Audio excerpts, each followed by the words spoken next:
Perder um ente querido não é nada fácil. E além da dor da perda, há ainda diversas providências legais a serem tomadas. Uma delas diz respeito ao contrato de trabalho da pessoa que morreu.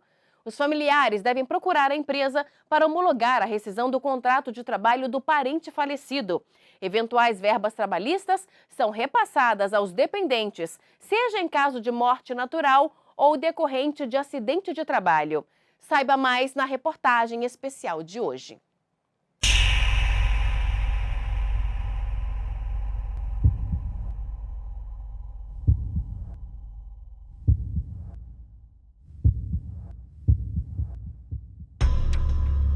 Edenilde era esposa de Luciano Almeida da Silva, trabalhador terceirizado de uma empresa que prestava serviços para a Companhia de Saneamento Ambiental do Distrito Federal, a CAESB. Em fevereiro de 2014, enquanto trabalhava em uma adutora, houve um rompimento e a água inundou o lugar onde estava. Luciano ficou submerso por 15 minutos e não resistiu. Deixou Edenilde e 2 filhos, um com 13 e outro de 1 ano. Eu tenho sentimento. Eu tenho coração, sabe? Eles tiraram tudo de mim. Ela e os filhos receberam os direitos trabalhistas do marido. Era Luciano quem sustentava a casa. A família entrou na justiça pedindo uma reparação por danos morais. Ele trabalhava e tinha, assim, ele mexia com artesanato. Se fosse possível ele sair para ganhar R$10, ele ia, sabe? Ele trabalhava, ele não tinha isso, sabe, assim...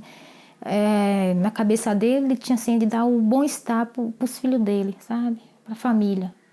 Eu sei de qualquer maneira, assim, a minha vida, dos meus filhos, mudou muito. Quando um trabalhador morre, o contrato de trabalho é extinto automaticamente.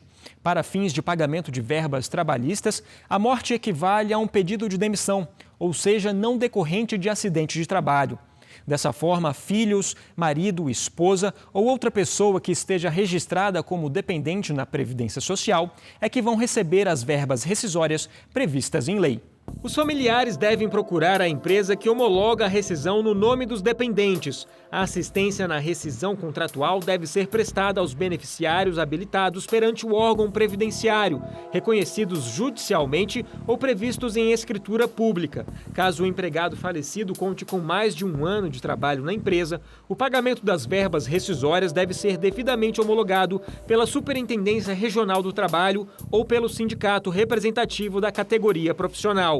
Os dependentes ou os sucessores, receberão o saldo de salário, receberão também o 13º proporcional, receberão também as férias vencidas acrescidas do terço constitucional, se houver, as férias proporcionais acrescidas do terço também, e poderá sacar o FGTS, com base na Lei 8.036 de 90, que possibilita o saque.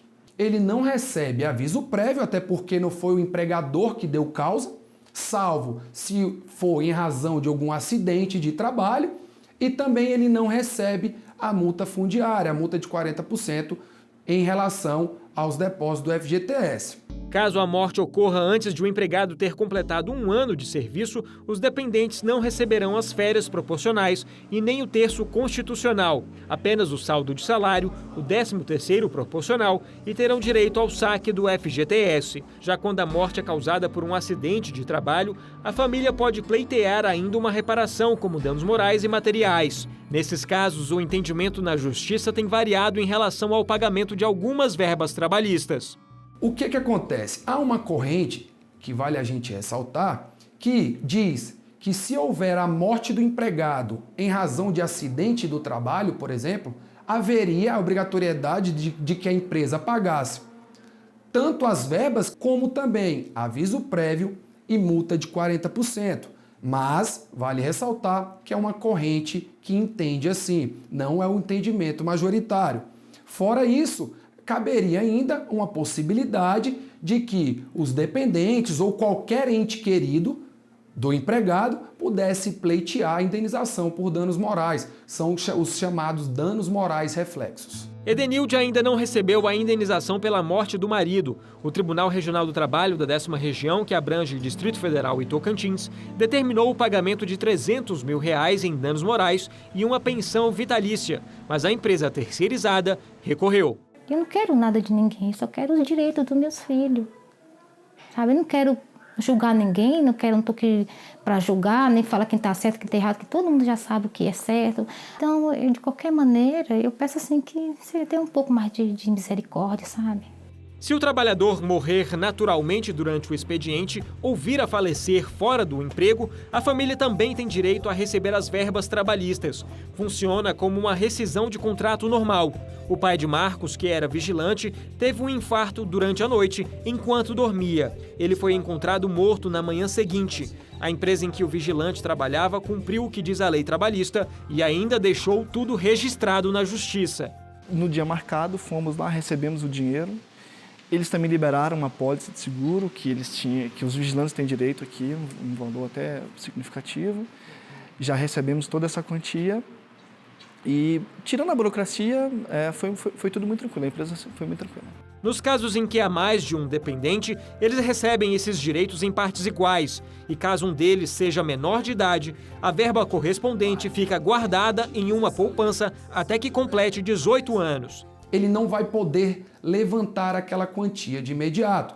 Aquela quantia será guardada, depositada em uma caderneta de poupança, podendo esse menor sacar essa quantia apenas quando completar 18 anos ou, por autorização judicial, será possível para aquisição de imóvel ou para tratar da sua subsistência ou até mesmo da sua educação. Caso o empregado não possua nenhum dependente, as verbas são destinadas ao orçamento do FGTS, da Previdência Social ou até mesmo do PIS/PASEP. Além disso, os dependentes não têm direito ao recebimento do seguro-desemprego, uma vez que esse benefício é pessoal e intransferível. As empregadoras têm um prazo de 10 dias a contar da data da morte para o pagamento das verbas rescisórias, de acordo com a CLT. Mas o especialista explica que esse entendimento tem sido flexibilizado. O TST atualmente está vindo de forma pacífica, entendendo e flexibilizando esse período de pagamento, tendo em vista a dificuldade que a empresa tem, muitas vezes, de encontrar os legitimados. De modo que sequer o TST vem aplicando a multa pelo não cumprimento do prazo. Então, qual é o ideal? Tentar fazer dentro do prazo de 10 dias, mas entendendo que o TST vem flexibilizando em razão da demora que se tem em achar os legitimados. Mas é claro, deve ser pago em um prazo razoável.